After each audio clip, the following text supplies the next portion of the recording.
Chilled Spice.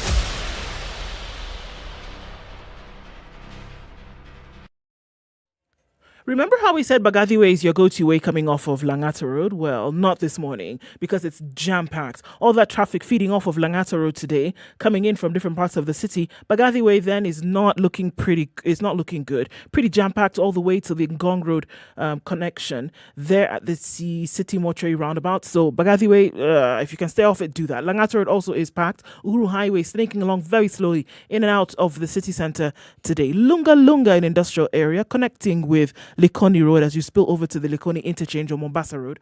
That's another story, as is Jogo Road today. Very, very slow, especially around the Macarthur train station, heading out towards the roundabout at the City Stadium and then going towards Landis Road. That is another story on its own. So are we in the middle of traffic hour? Yes, we are. Is it jam-packed? Yes, it is. Should you have patience? Yes, you should. And you should also talk to us on SpiceFM KE on Twitter. Text on 40127 just in case things get stickier than they are. Or if you find a good route that other folks can use, help us keep it moving this morning.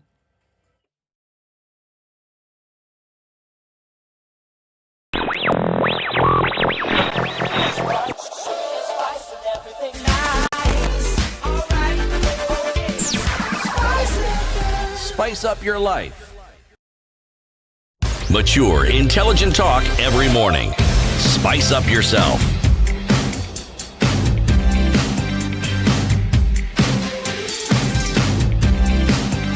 Mornings done right. 94.4 Spice. 8 minutes to 9. Kenya's biggest conversation continues. We're in the Situation Room on SpiceFM, and in the room is Eric Latiff, Ndu Okoh, CT Muga, and Ebenezer Ahmadi, Program Manager for Sustainable Inclusive Business at the Kenya Private Sector Alliance, talking ahead of the 6th Annual Sustainable Inclusive Business Conference on Circular Economy.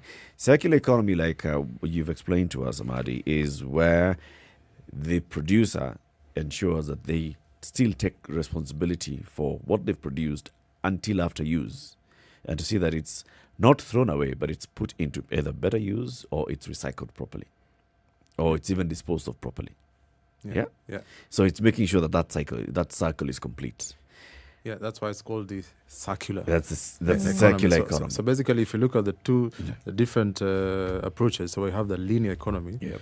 Basically, it's a straight line. So you produce a product, you use it, and you dispose. Yep. So it's straight. There's no loop. Now, the circular economy, there's a loop because you're also trying to increase the lifespan of a product in the market. Right. So by using it, reusing it, refurbishing, then you get to the point possibly you're getting these pieces apart. You could also recover energy out of it. So the items or components that possibly go as waste should be very minimal. So you reduce. Yes.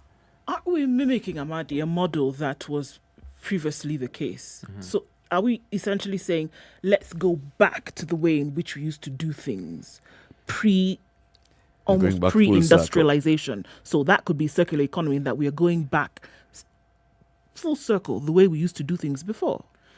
Basically, what you're trying to say is that, and it's interesting how you normally use proverbs from before.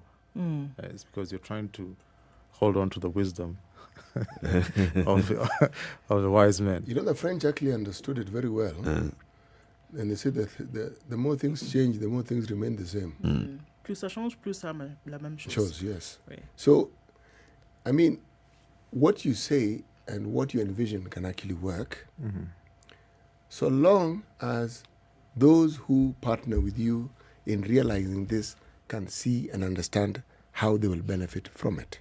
Yeah. And the benefits are there for people to boss. So where the waste is generated.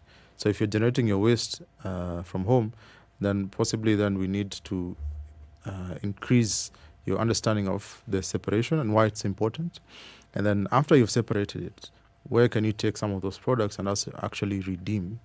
If it's a plastic, if it's a metal, if it's a paper, you get compensated. We were having a discussion with one of the private sector players that we're working with the different projects that we're implementing. So what they're doing is they have a waste management company in Mombasa. And then I've actually realized the more they tell people that you can pick the plastic and sell it. Now they're putting it aside and selling it to recyclers. So when you go and pick the trash, you're not finding plastic. There's no plastic in the trash. Yeah. If you're finding it, possibly it's those that just sneaked its way in. So they actually have to tell them, please keep the plastic for us, because they want to take it and recycle it. Actually, if you go to any dump site in this country, you will find people who are always They're called scavengers. Yep. yes, but it's not empty scavenging. It's very purposed. Yeah. They know exactly what they're looking for, and you can actually see them segregating Yeah. whatever it is they find, because there is a market for the things that you see them supposedly scavenging. Yeah. They know and they understand. And the reason why they endure all that filth and all that stench is because at the end of all that, there is some monetary gain. True. Yes. True. Now, which is where I was raising the issue before we went to the break. You see, all those motivation factors and the motivation points are along the value chain, like you've said, but not everybody has the same motivation. So we've started with the manufacturer. The manufacturer of this product has introduced it to the market. Market, ordinary user has bought it. User has finished the use of whatever they bought, and then they need to dispose it. Now, the other players in this, like you said, are the formal and informal garbage companies. And then there are now the recycling organizations on the other end. Now, the recycling organizations could be creating the demand for the garbage company so that you go, separate, bring. But we don't see that happen often. The garbage companies that are licensed by the city county of Nairobi, for example, their job is one, collect garbage, take it to Dandora. And then now you're introducing somebody else there to go and start separating this garbage at that point to take it to the recycler. The recycler is not recycling for everything. They're not looking at reusing immediately. So I think there's still a lot of work that needs to be done in this value chain for this circular economy to basically complete that loop. And I'm seeing the gaps. The gaps that I see are with the authorities, the county governments around the country. Those are the ones who are in charge of the garbage collection points. They're the ones who are in charge of the landfills. They're the ones who are taking care of that. They're the ones who are in charge of licensing that recycling Basically, company. it's a devolved function. Yes. So if those are not playing ball, then this whole conversation that is happening at KEPSA and at the manufacturer level will end there. And the manufacturer, because they don't see this thing working, becomes a bigger headache. And my main job is to produce. I'll pay the person that you said, the PRO. The PRO goes and handles it. PRO gets frustrated along the chain. They dump the garbage and circle broken. And that's why you have to look at the entire value chain. That's why we're having this conversation of establishing the Kenya Plastics Pact. Now we have the PROs that you have mentioned that are anchored on the regulation, EPR, Extended Producer Responsibility Regulation 2021, which will be mandatory for companies now to join the schemes. It's called the Extended Producer Responsibility Scheme. Now, under the Kenya Plastic Pact, we are a facilitator and a platform that brings together different platforms. You talked about sector players, what that can fit into the roadmap that will develop in terms of where do we want to be the next 5 years from now. Under the Kenya Plastic Pact, we have a number of targets which are informed by the sector in terms of looking at where the country wants to be. You will realize that the recycling of plastic is at 9%. And with the Kenya Plastic Action Plan, it's envisioned that the country is supposed to move to a recycling capacity of about 30% by 2030. If you look at the percentages, you'll think it's a very small number. But if you look at the volume of plastic that's supposed to be recycled, then you will also start to think about the capacity to recycle, capacity in terms of innovation, technology to recycle these products. Now, the Pact, again, the other thing that it does, it's also an avenue to cross-learn.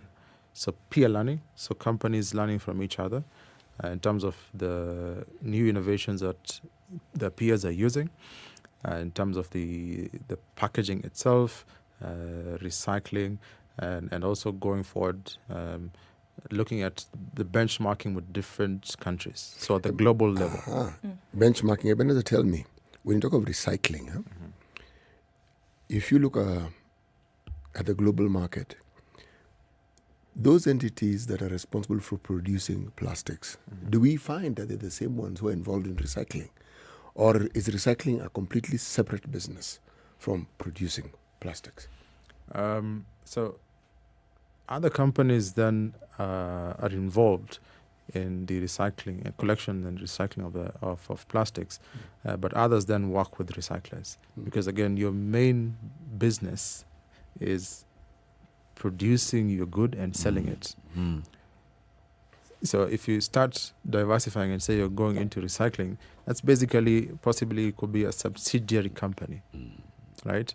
So if you look at and what is wrong with having that subsidiary company? After all, you manufacture it, the recycled product is of use to you.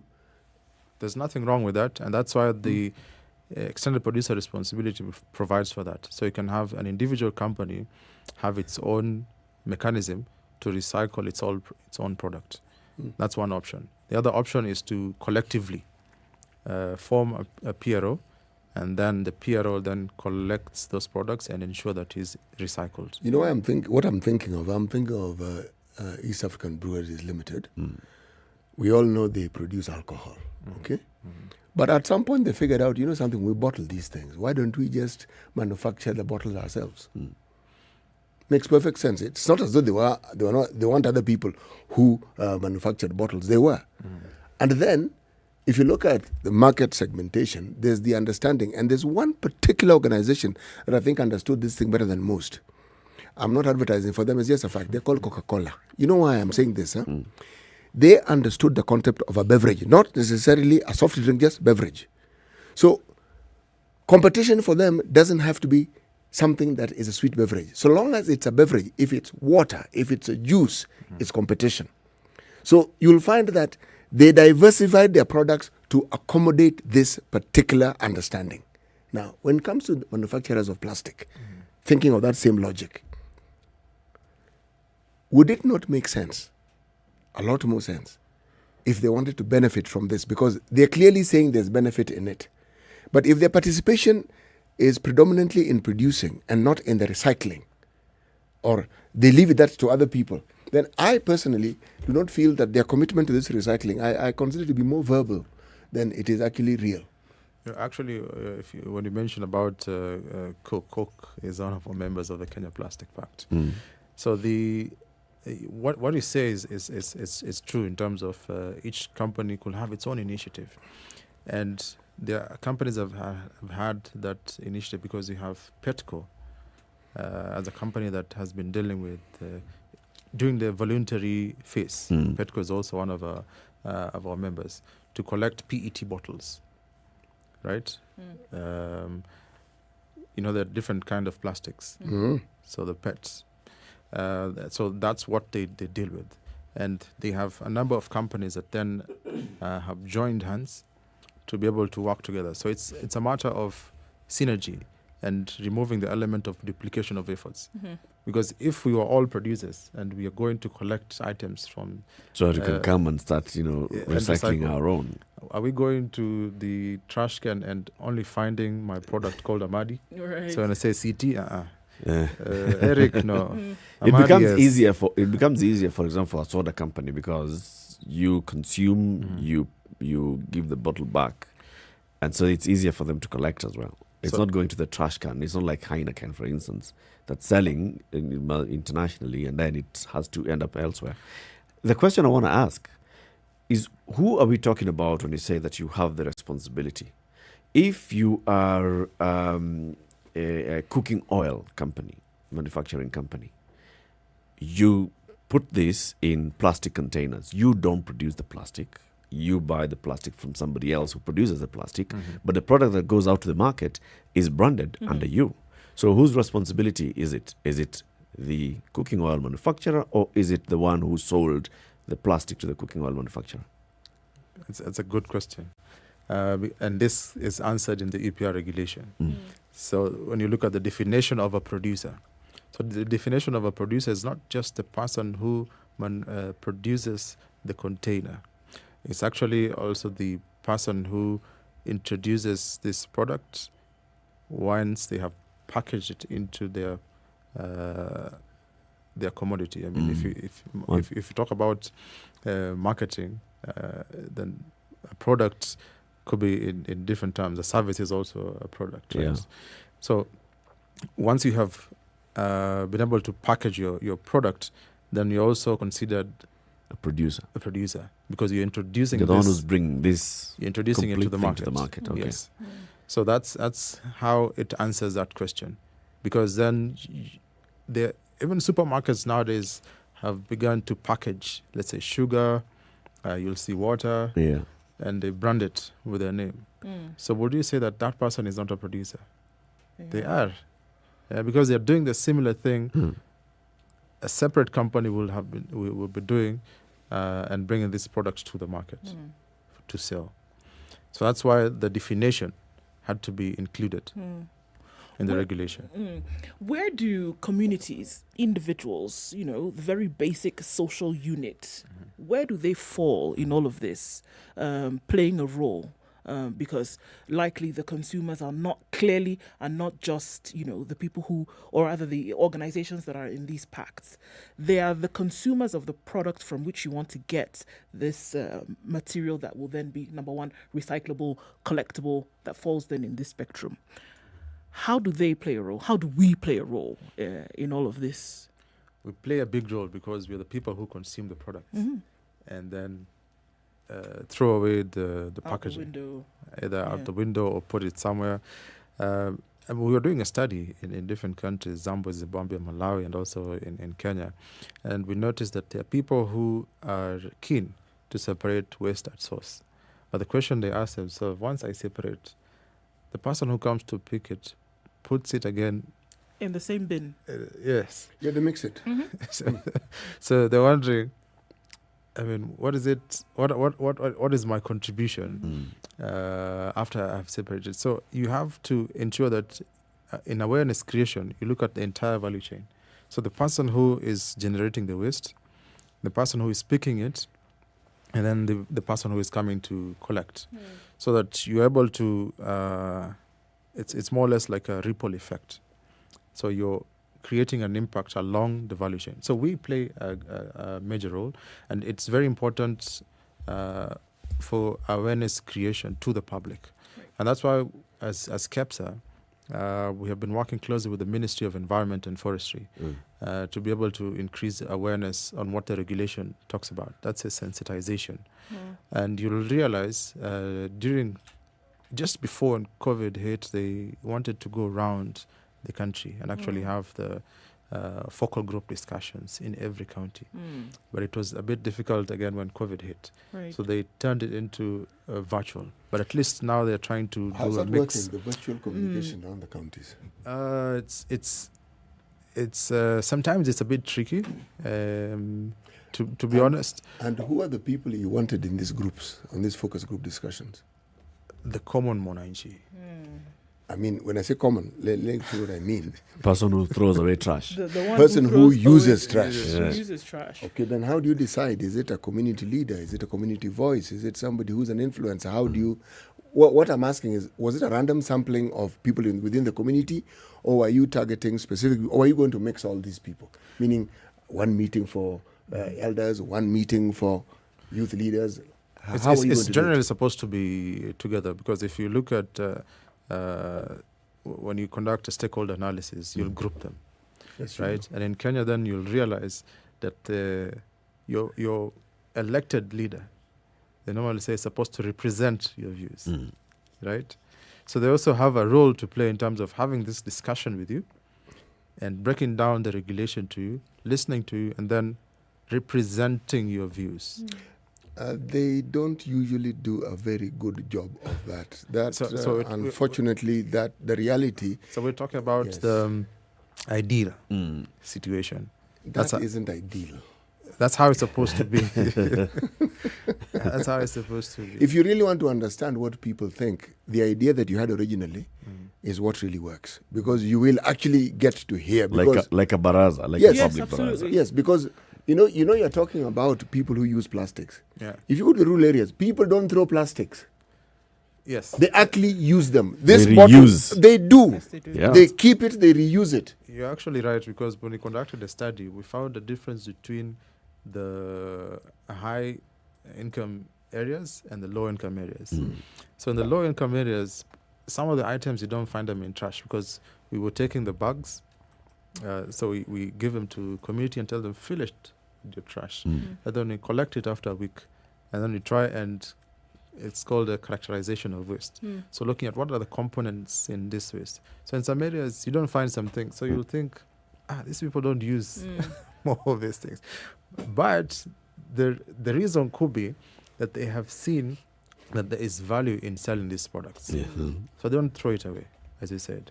Or They reuse And it. they They use reuse it. them, you Yeah. actually do Anytime It's a container for one thing or the yeah, other. Yeah, I attend a funeral in the rural areas. These days, many funeral people will give you some form of bottled water. Yeah. Okay, Some form. there are people who judiciously collect those bottles. So you will not find bottles strewn all over the place. You will not find it.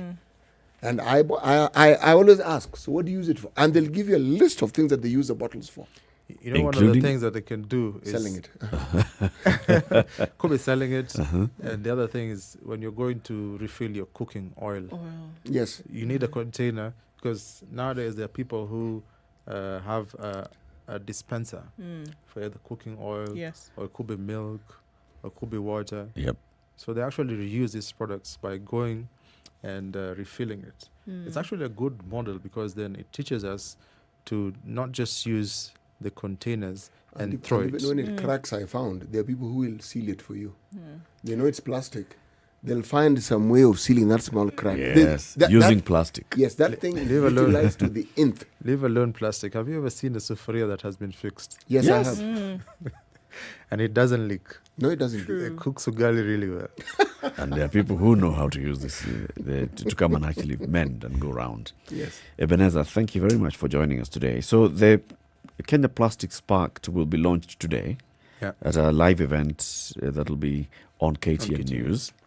And among the guests will include the CS for Environment and Forestry, Keriako Tobiko, Karo Kariuki of KEPSA, Ambassador Henriette Geiger of the European Union to Kenya, Martin Brewer, the Ambassador of Netherlands to Kenya, the Project Director for Sustainable Inclusive Business, Karin Boomsma, Emily Waita, the Chair of Environment at KEPSA, Ebenezer Ahmadi, who is a Program Manager. You know this guy, right? I think I know him. Naftali Kobag, the entrepreneur, Coast Project beneficiary, Giuliani, the musician, artist, and environmentalist, Elizabeth Wathuti, founder, Green Generation Initiative. This will be live on KTN News from 10:30 a.m. up to 1 p.m. That's the launch of the Kenya Plastic Pact.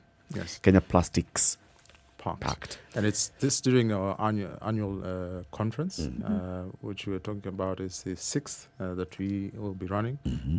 Is one of the people that is a beneficiary of the projects that we have at the coast. Yeah. So they'll also be giving us his view and what they are doing with this products and plastics. So that perspective will be brought out. And we will also be taking questions. It will be an interactive session, so we're asking you to register and join. Beyond watching it live on KTN, go to our handles as Sustainable Inclusive Business, Kenya Private Sector Alliance. You'll be able to see the link there. Follow us and also subscribe and register. The Kenya Plastic Pact also has its handle on Twitter as well as LinkedIn, so you can actually go and register and be a participant and follow it. Thank you very much. We want to say goodbye to our audience on KTN Home who've been with us since the top of the hour. These conversations continue every weekday morning. At 9 o'clock, we have another conversation. You can tune in to SpiceFM, Nairobi, Mombasa, Kisumu, Nakuru, Nyeri, Eldoret, or wherever you are around the world. Good morning. It's 3 minutes to 9. This is the Situation Room, the only way to start your day. Spice up your life. Have you seen them? Am I lying? Yes, it's a very nice outfit, I must say. Good Thank job. you. Asante sana. The compliment is well received. Good morning and thank you. Everyone in Wasingishu was asking me what channel is SpiceFM. 96.7. Tell them that, right? Yes, now they know. Thank you. It's a pleasure to be here. Pleasure to have What you. a beautiful studio, my friend. I've been to other radio stations, but I've never seen anything like this. Thank you, and it's very nice to be in a modern studio. Absolutely brilliant. And I have to say, it's a very cool ambiance here in your radio room. Just for our listeners, I think it is below zero in this room here. Very Swiss temperatures. It's 1.5 minutes to 9 o'clock. So Ebenezer, I know you'll be here. You'll be around the Standard Group Center the whole day today. Because you're just, going to have the conversation here. You'll be having the conversation during the conference on KTN News and all. Have a lovely day here. Enjoy yourself. Thank you for having me here. And one last thing that I would like to mention is that within this initiative, we have partners. And one of our partners include Ellen MacArthur Foundation, RAP, which is Resource Action Program, as well as the Global Plastic Pact. So we have different players that have been supporting us through this journey. And we are happy that they have been able to help us during the establishment.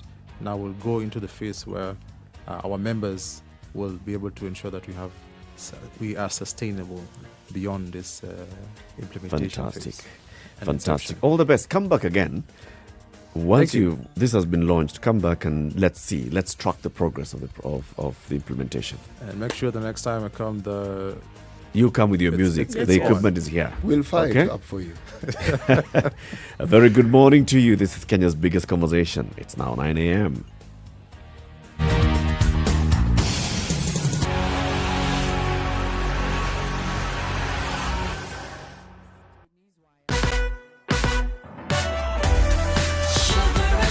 The latest news from around the world.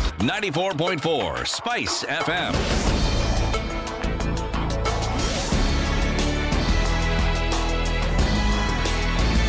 This is Newswire. Dennis Aseto. Kenya's debt level is worrying and needs to be addressed now. The Auditor General, Nancy Gathungu, has warned the government that the budget proposed by Treasury and approved by Parliament in June this year should be re-evaluated if Kenya intends to get out of debt. Gathungu told the Senate Finance and Budget Committee that the government must control its costs, saying that revenue collected by the government would never meet Kenya's more than 3 trillion budget.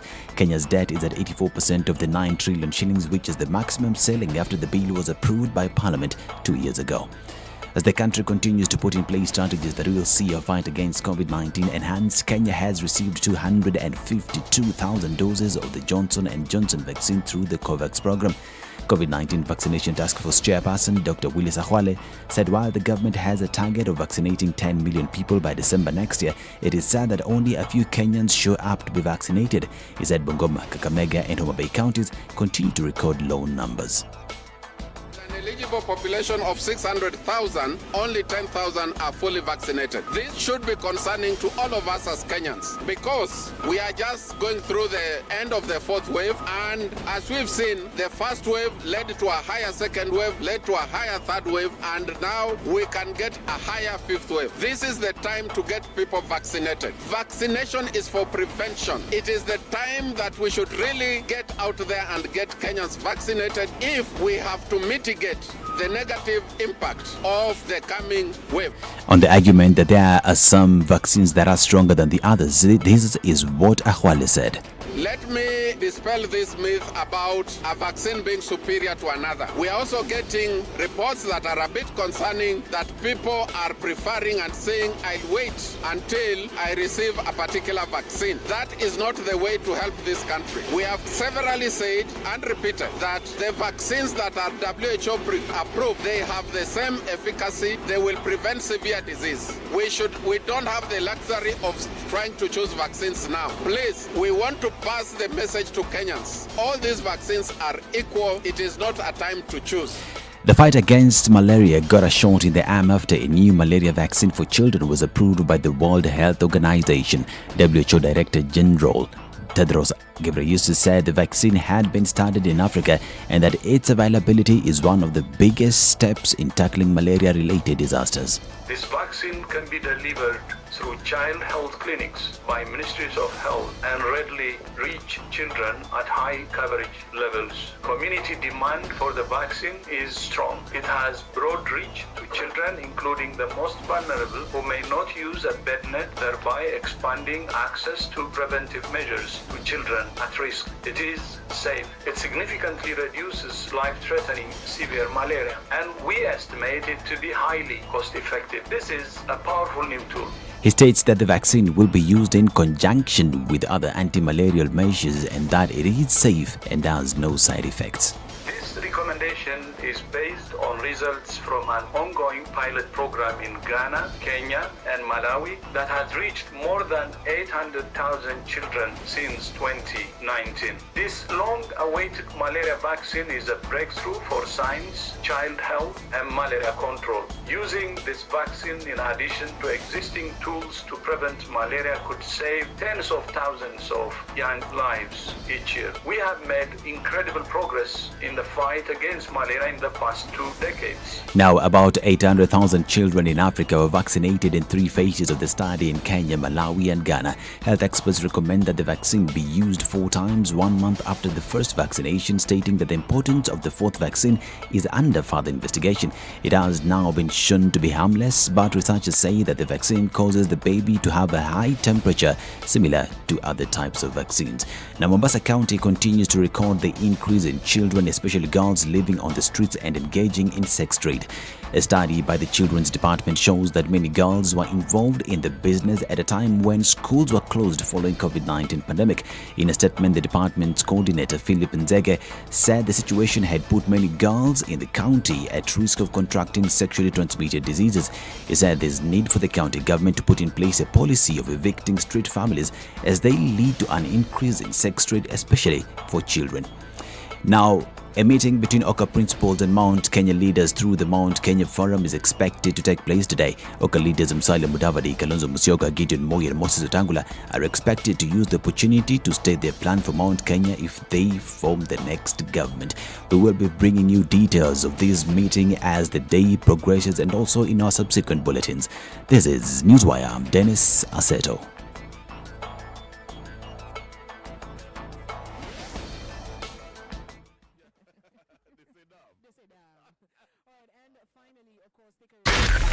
.4 Spice FM, Nairobi. We're still in traffic hour and we have a lot of it coming off of Westlands, that whole area. Murang'a Road, which feeds off of the Thika Super Highway. This morning, quite some traffic there. Limuru Road is still a thing as it is coming off Jogo Road today into the city. So Uhuru Highway then all the way through to Haile Selassie out towards Westlands continues, as does Langata Road. But Gathi Way, which looked pretty sticky this morning, still quite the same now. Are we still in traffic hour? Yes, we are. Let's keep tweeting. Hopefully it does get better, but not too much of a dramatic traffic situation today. Hopefully we can keep it that way. SpiceFM KE on Twitter. That's how you can get in touch, or text on 40127.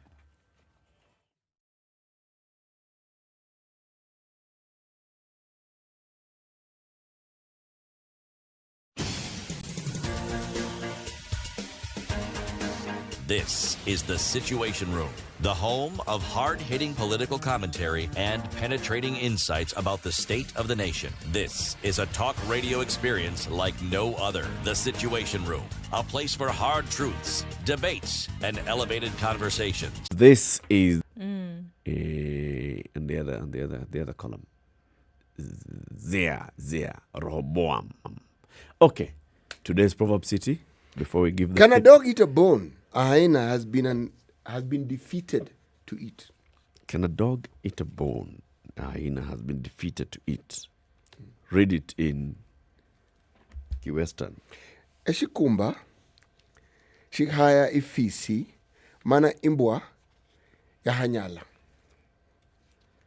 Eshikumba shihaya ifisi mana imbwa yahanyala. All right. Rehoboam says, that proverb sounds bukusu. In my Kidaho dialect, bone is shikumba, The hyena is lingu. A dog is isimbwa. Can is nyala. Can is nyala. That's good. So the only thing is, like, you know, you have a shikumba and then they have shikumba. Lingu. Do you have a lingu word in what you've read? Do I have a? Lingu. Lingu. Here? Yeah. Nope. But you have We have Simbwa. Shikumba, Shihaya, we have Ifisi, we have Imbwa, we have Yahanya. Oh, instead of lingu now, that is FEC. Yes. All right. And kan is nyala. So we say shikumba shilingu iyahwaya kumenena isimbwa etanyala kweli. Shikumba shilingu hewa kumenena isimbwa ilanyala kweli. Sounds nice. Sounds very nice. That is from Rehoboam. He's a brother to Jeroboam. Okay. I knew it was coming. Names rarely get more biblical. And Old Testament at that. Completely. Right? They hardly ever do that. Many interesting stories in the papers today, and many of them are to do with access to justice. And we were having the conversation on access to justice. There was a case of the defilement of a teacher who's gotten 20 years. There's the case of the man who shot Ronaldo's Osewe, and he gets a 23-year jail term. There are other cases of people who are then going to be facing justice soon. Yesterday there was a case of a woman in Nakuru who was pleading with the court. She pleaded guilty to killing her husband, but she said this is manslaughter. And she said, there's a reason. I mean, we were just having an altercation. It was by accident. Took a knife, stabbed the man. I'm remorseful. I plead guilty. I have not been coerced to do this. I plead guilty. And now she's awaiting sentencing. So all these cases of accessing justice and the journey from the moment there's a complaint to the moment justice is delivered are quite big. There's another story here, just a small one. Small one, did you say? Story. Yeah, small story. Police in the county of Vihiga are investigating the fatal shooting of a man who was under arrest as he was being processed for arraignment at the Hamisi Law Courts on Monday. Edwin Ndege, who was 26 years old, was allegedly shot and killed by a police officer when he attempted to flee the precincts of the court where he and others had just arrived for an arraignment. He'd been lined up to face 2 charges of assaulting a police officer and incitement to violence. Hey, city, it's so cold. Baidos is blocked. Hey. Hey. It's at 12 degrees, bueno, or something like that. Did somebody switch this thing off after I switched it off? It's okay. I don't know. Why? Okay. There's another story again.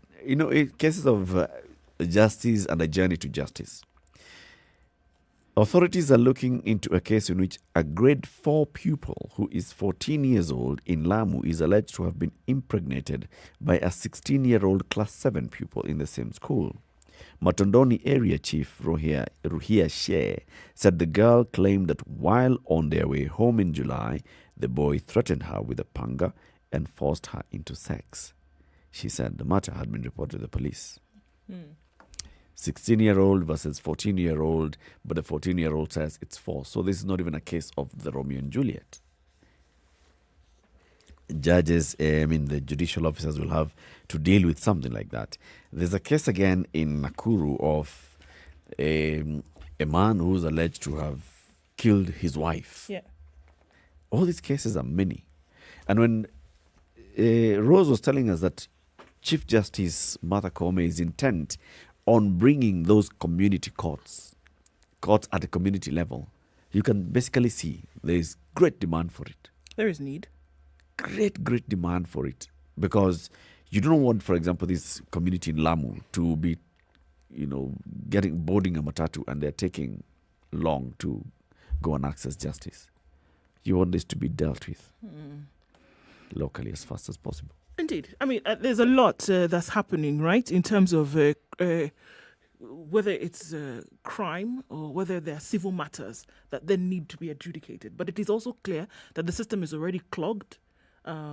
700,000 pending cases is a lot of cases, right? We're not even talking about the ones that are going to now join the queue.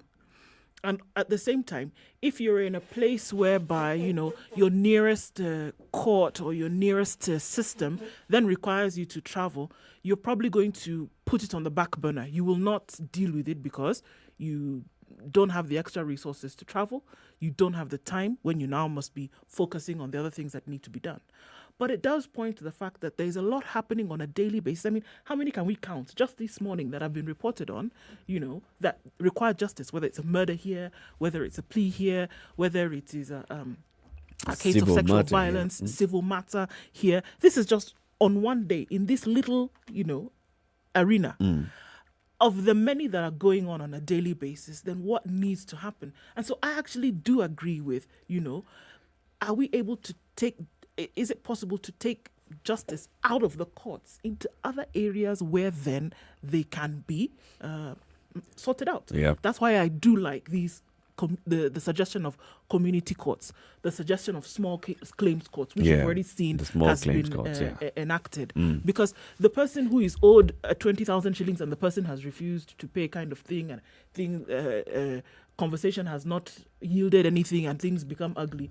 Are they going to go and be battling with the 100 million case in court at the same time? When will they ever be, when will they ever be seen or heard? So I do agree that you need to then now whittle things down and make it more accessible to people at that level. But to me, the thing that is going to be the thing that stands in the way, again, is the support that comes in terms of money and support to the judiciary. As it is right now, with the justice that needs to be served, they're already saying that we don't have enough, we cannot do it. Now, with the introduction of these others, are they going to be able to support it as it ought to be? Because it is clear. It is clear that there is a need. We said that crime has come a lot closer to us, right? We are seeing more and more cases. What have we seen this year? Kidnapping, murder, sexual violence on the increase. More and more of these cases where people need then to go to the justice system to get some kind of justice.